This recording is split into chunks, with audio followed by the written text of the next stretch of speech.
దహన బలులకు పొట్టేలును, బాగుగా మేపిన దూడల క్రొవ్వును నాకు వెక్కసమాయను. కోడెల రక్తమందైనను, గొర్రె పిల్లల రక్తమందైనను, మేకపోతుల రక్తమందైనను నాకిష్టము లేదు. నా సన్నిధిని కనబడవలనని మీరు వచ్చుచున్నారే, నా ఆవరణములను త్రొక్కుటకు మిమ్మును రమ్మన్నవాడెవడు?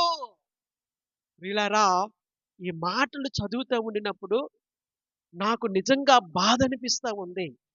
ఇశ్రాయేలు ప్రజలు దేవునికి ఎంత అవిధేయత చూపించారో ప్రియులారా ఈ మాటల్లో మనకు వ్యక్తమవుతా ఉంది.